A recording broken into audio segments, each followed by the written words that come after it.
The same way kids were offending me from gangbanging to see me changing my lives in so many different ways by the hustle I put in front of me. More people respect me for hustling now than they do for gangbanging. What group of people in America, race-wise, has the lowest income? Black people, you would say? Okay. Minority, yeah. Black people. Who has the lowest net worth? It would be black people. Who has the lowest life expectancy? It would be black people. Who has the highest incarceration rate? It would be black people. Okay. So at some point in time, if we losing on every statistical category, we got to start to make radical changes. Hip hop has been around for 50 years and it has done good, but it's done a lot of harm too. We got to be honest. And the problem, I think, is that we keep turning a blind eye, but this shit is influential and it's influencing people and it's not helping. Because if it was helping, we wouldn't be at the lowest of every single statistical category possible. So as an intelligent person, sometimes people of the culture, from the culture, can just have honest conversations. Like, look, we got to clean this shit up a little bit. Do we blame all of this years of us being treated on female rappers? No. It's a bigger problem. For this made smoother than your smoothest criminal. Shamo, about that money, what we get into. Shamo, about that money, get residuals. Shamo. What it do, people? You're now tuned in. Popovich Popovich TV. Oh yeah. We live, we rolling, we unscripted, we authentic, that feeling. Back up in here. One more again. So if it's your first time, go ahead and hit the like button, subscribe, hit the notification bell. To everybody else, you already know. Tony, there was no other way. We in the end game now. Monday. And we're going to stick with the theme of Monday motivation, Motivational Monday. I am your motivational speaker. And this is where we need some motivation. Now, I spoke about this during the big act, Mano fiasco, grown men still being young kids and shit. And now this is spinning in the clip, right? Jim Jones podcast. Oh, not his podcast. I think he got the podcast with Dave East and them, and then he got his own shit. Not sure what it is. But anyway, he had the brothers from EarN Your Leisure on there. This is the clip that's spinning and going viral. SexY's a unicorn. GloriLLa's a unicorn. What unicorn is that? Huh? What unicorn? You don't think SexY's a unicorn? But when you say unicorn, how are you defining the word unicorn? A very special person. She's a superhero. She's a rap superhero. SexY Red's a rap superhero. So you're just going by like popularity? No, I'm going by. I've really been around her and seen what type of superhero. I get it that we want to support everybody, and you can't knock the hustle. We learned that in the basics. But that's not supporting everybody. How many other female artists do we support? At what level do we have responsibility as black people to have better messaging than the shit that we've been conditioned? Now, if you're coming from that angle, then you can do that angle. What other angle are we coming from the angle of rap? I'm no different than SexY Red. So you're sitting up here saying I should have had a better message in my rap music. Yes. At some point in time, we got to hold ourselves accountable, and we got to hold our culture accountable. Okay. A lot of this shit is embarrassing. And it's embarrassing because you're looking at it from a standpoint of like, it's okay not to be a perfect person. When this girl finds out the power that she has, in one moment she could change black girls' lives. It's not going to happen though, Jim. You know that. Why not? Because, listen, like I said, what you just said about me, my aggressive exterior is what people always see. Yeah. When I came up, you wouldn't think I'd be here having a podcast doing this with y'all, right? Everybody comes to a moment in life, a realization of what they're doing. My story went from really gangbanging to helping that same trajectory to change it. The problem with that scenario is that you have a legion of people who are not going to grow and have maturation at the same rate that you are. I compare it to like a Lady Gaga. When you remember when she came out, it was all gothic and it was all dark. And then one day she decided, nah, I'm not that anymore. Basically, he going to end with saying, just because the artist grows, your fans and the people that follow you, the people that rock with you, they're not going to grow at the same time. And then when you rewind it back to the beginning of the conversation with Jim Jones starting off saying that GloriLLa, SexY Red, they superheroes, right? And, immediately, which I like because they on his platform, they're probably not there to be argumentative, but, they stand in their ground. And, when you believe in something strongly or you have core beliefs, values and principles, morals and shit, when you have somebody that's opposed to that, You could shrink or you could stand up. That's a superhero to me. Like when the angry mob is like, yeah, we all want to do this. And you like, oh, well, I don't really believe in that, or I don't rock with that. I can't fuck with y'all. Or I'm going to go this way, and not really worrying about the noise of them looking at you as an outcast, black sheep, or, you know, you are lame and because you're doing something different. So, you know, salute to them for that, because they could have caved. Even I don't think they would have done that, but they like, nah, what you mean? You mean popularity? Because, yeah, we saying, you know, they super popular, you know, they super famous. A lot of young girls look up to them. Then, yeah, they're superheroes. But he like, oh, you talking about rap? Or you mean in that way? And it's like, nah, you know who was a superhero? Lauryn Hill, Queen Latifah. You know what I mean? People of that ilk. And especially Lauryn Hill, obviously Queen Latifah is she one of the four, you know, mothers of hip hop, because she came before Lil Kim and Foxy, but then Lil Kim and Foxy, and I'm bringing them because that's like the starting point. I can't really point to nothing else. If you're around my age bracket and you know something else, then drop it in the comments, and we live on YouTube and Instagram.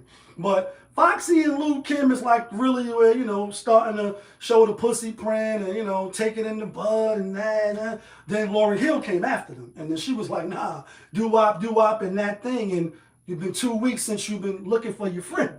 The one let him hit it and he never called you again. Remember when he told you he was about the Benjamins and you act like you ain't hear him and gave him a little trim plus win? You give it up so easy you ain't even fooling him? Like, and then telling them like, you know, it's a sin and you trying to get your hair done and nails done by the girl. Like, she came with that. So that was a little different, because Queen Latifah was a little, not old school, but of yesteryear when Lauryn Hill came out. And then we already was infected and indoctrinated with the Lil Kim. So I would call her more of a superhero, because that's when we was all with the bullshit then. You know what I'm saying? And like, she dared to be different. And you have artists like that now, but to say that they're superheroes, or to look at it from almost 50 in my age bracket, you know, I'm not 50 yet, but I'm in that era. To still look at it like, well, you know, you could be expecting something different from me. Yeah, we do. Maybe not before.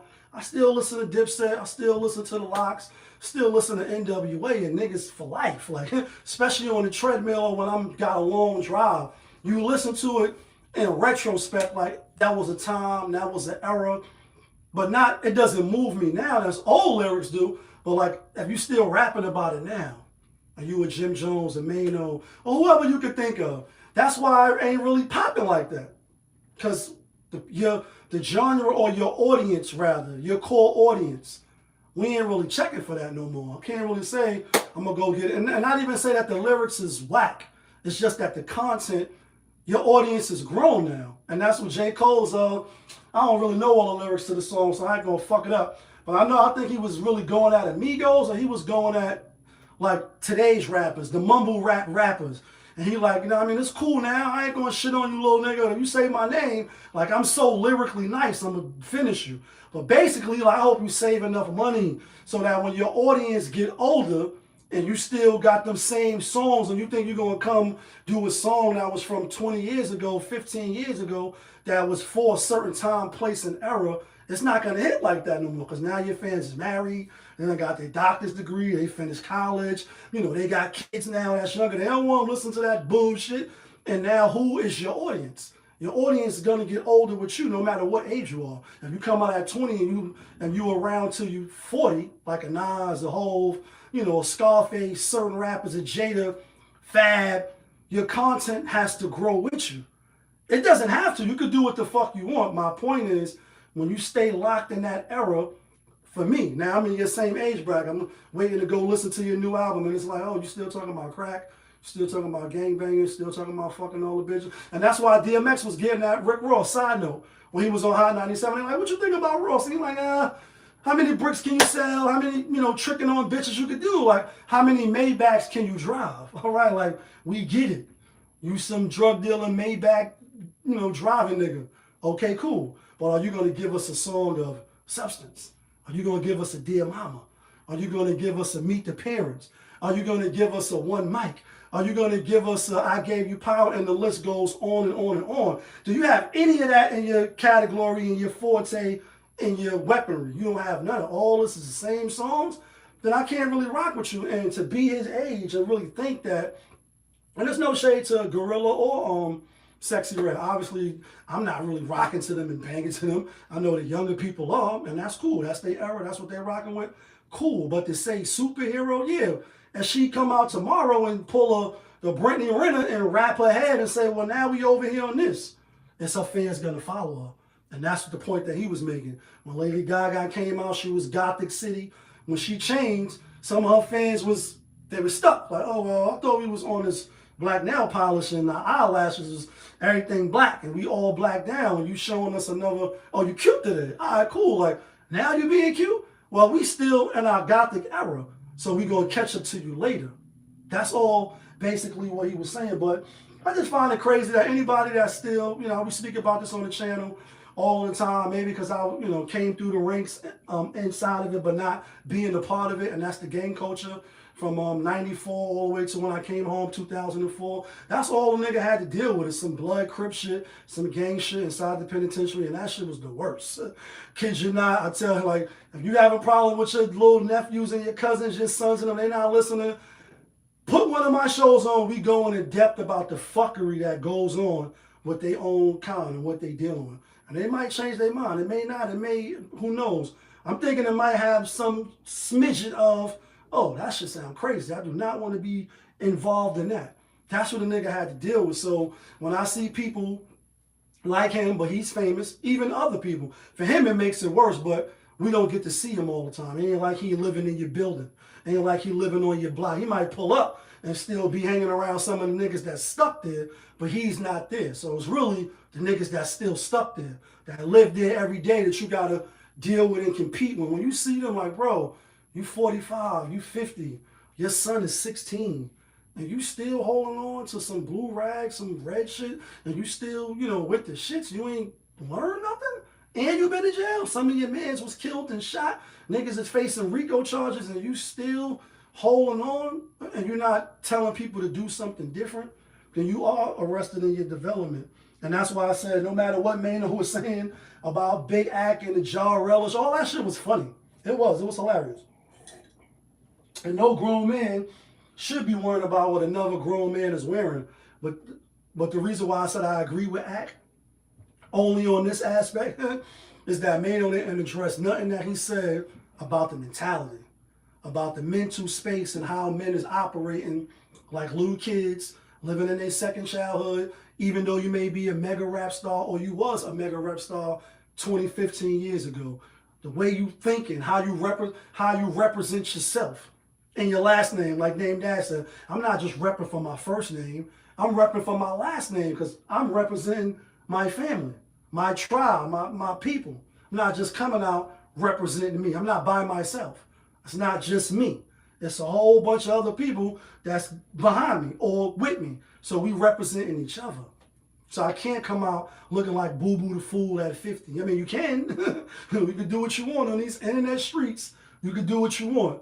But I'm just saying, where does the growth come? Where does somebody put the mirror up and say, bro, that's not it. Sis, that's not it. That thinking and that mentality that you still operating on, that shit is so yesteryear. Like, we gotta make people feel ashamed of that. Like, oh yeah, that's some low level shit. It's low level.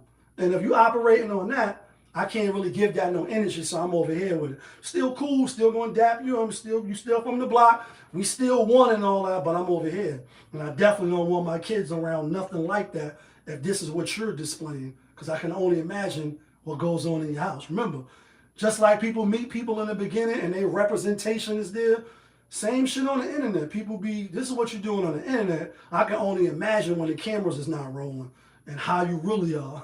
Because we know on the camera, you're going to brush your teeth, you're going to, at least put some clean clothes on, hopefully, before you just get in front of the camera and start talking crazy. At least you're going to do that. But off the camera, we use a dirty, rotten, little scoundrel, you know what I'm saying? And that's just that. But are we surprised Jim Jones had that mindset?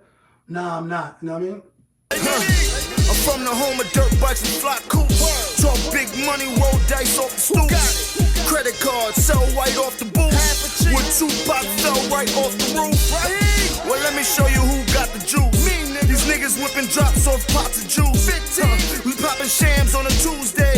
Racing up Lennox Ave, don't lose, man. They call me Young Richie Portier. Who would think that I ever get saw the day to say that I'm broader than I brought away. I hit the dealer and I drove the new Porsche away. Posted on 7415. Vampires, I'm allergic to the sunrise. The bitch was acting smart cause I was dumb fly. This the place where I first seen 100 pies. I ain't saying I was working with 100 pies. I said where I first seen 100 pies. To all my fly niggas that done it live, I tip my hat to you.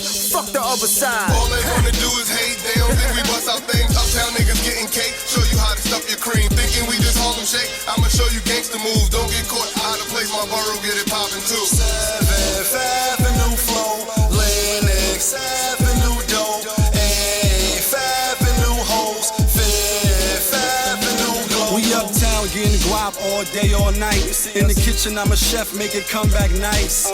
I'm in the hall, Hennessy over ice. I got the Aussie in the waist and I'm shaking the dice. Come on, my money long, bet whatever you like. I rolled demons 6 times, then head crack twice. I done it. Do it again, yeah, your boy that nice. Hand held, fire hot, arm frozen in ice. Come on, it's Majors, the young vet got stripes. Yeah. Kicking your door for that bricks of that white. Or Nino style on the back of that bike. A lot of y'all been rapping, but ain't rapping it right. Hey, take a shot, major bombs in the spot. Take 2 more shots, major bombs in the spot. Take 1 more shot if your nigga pop. That's 4 teardrops on the back of the block. Yeah. But y'all know who it is. Popovich from Popovich TV. We live, we rolling, we unscripted, we authentic, that feeling. Back up in here one more again. Yeah, kid.